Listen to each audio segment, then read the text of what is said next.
Black girls rock. No, my intentions are not to mock BET, but the phrase is true. Her control and beauty cannot be held down by the chains of oppression. Hatred cannot budge her crown. Her culture, though appropriated, remains hers. The way she speaks, her curves, though mimicked, belong to her. She exists in this imperfect world, bold and beautiful, her skin like diamonds, strong, not edible like chocolate. Her existence is meaningful. She embodies humanity, the body responsible for humanity. She's incredible. Not just because of her Eve gene, but also because of how she so easily overcomes. Whether it be her ability to rise above colorism or the way she stands up against racism, nothing can bring her down. Though bruised, she is strong, yet vulnerable. Her joy no one can capture. The bruises from hatred cannot knock her stature. She overcomes all. She is me and you, beautiful black girl. Spicy or not, you embody her within everything you do, beautiful black girl. So excuse me while I hype you up in a world where those who try to imitate you receive credit and props from your creations, your naturalizations. When you do it, you are not ghetto. When she does it, she is not trendy. This reality is the ultimate hypocrisy. You are so, so worthy. Black girls are strong, beautiful, vibrant, ambitious, persistent, divine, intelligent. We are black girls and we are extraordinary. A black girl is whatever she wants to be. The way she walks. Her hips sway side to side as she struts through the obstacles ordained to defeat her. Her hair, like vines rooted with history. her curls so effortlessly growing towards the sun. Her golden brown skin shining as it reflects off the sun. She's sweet and brown. She like the synonym to cinnamon. She ain't scared of nothing. She welcomes challenges like cinnamon. Her mind is just as beautiful as her own reflection is. I could be surrounded with her presence 24/7, and it would never get repetitive.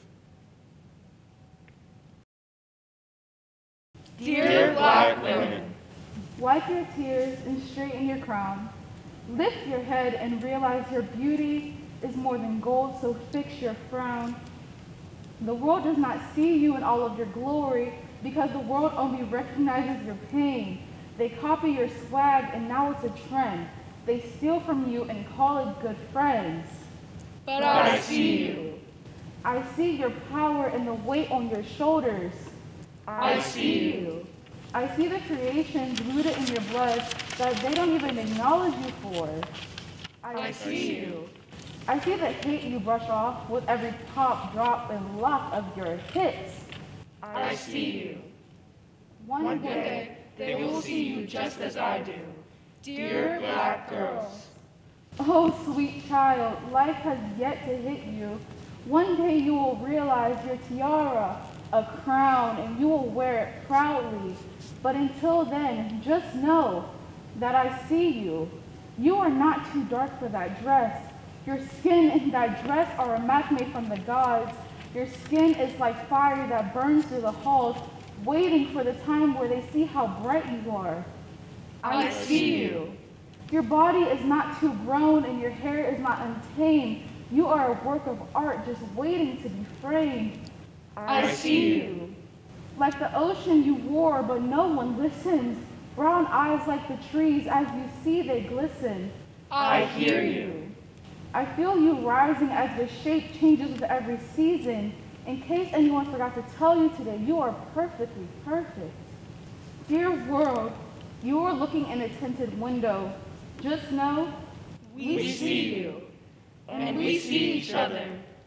But you will never fully see or understand the royalty behind the glass.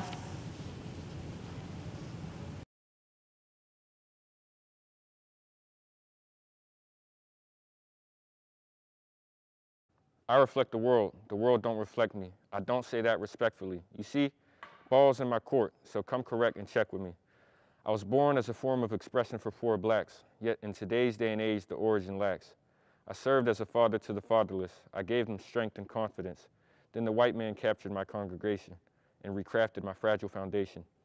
Wooden carved African necklaces traded in for new chains that were of gold. Countless souls that were easily sold. The best of what I have left is made up of Kendricks and Coles. Believe that, because this sonnet's author's pop's a barber. Therefore, he has an ear for my true form. He was raised by the radio. His ears stared at the stereo. The genre is in his genes, but I was more than a genre. I was a product of you true artists. I'm clothes, graffiti, dance, and language, but now everything is different. And as I am exposed to this new world's toxins, I leave you with one question. Am I dying or evolving?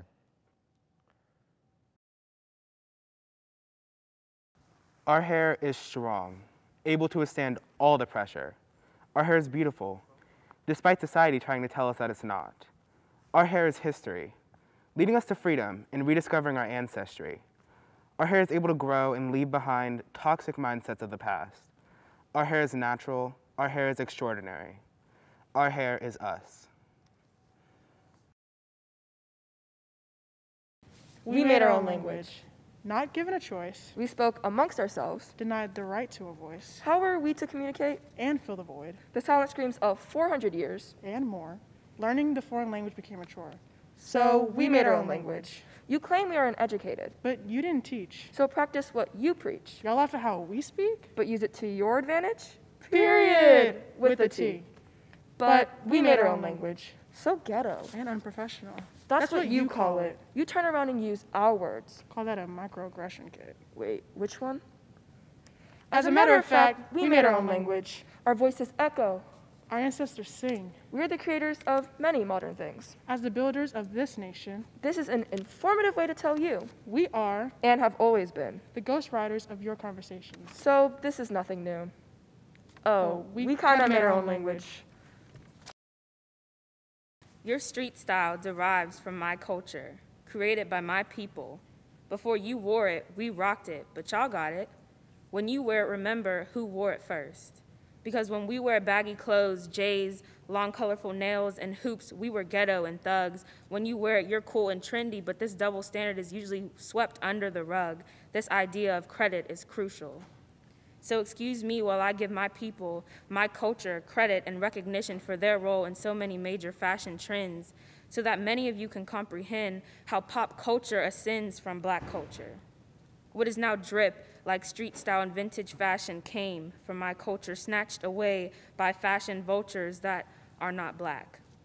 Our people shipped here and deprived of our initial culture, created our own with influence from our African roots, as well as the effects of white assimilation on our way of life. We evolved and began to take control of and pride within our Blackness. Following the Harlem Renaissance, Black fashion began flourishing despite its attractiveness. With the rise of R&B and hip-hop, music had a heavy influence on our Black fashion and Black swag. The trends we now consider drip and clothes that make you feel in your bag date all the way back to the 1970s, 80s, and 90s. Clothing like bucket hats, baggy jeans, oversized shirts, jackets, and hoodies, funky patterns and flare pants, gold chains, bomber jackets and snapbacks, crop tops worn with baggy sweats, and even bandanas and scarves consisted of only a small portion of clothing that became a major part of our culture.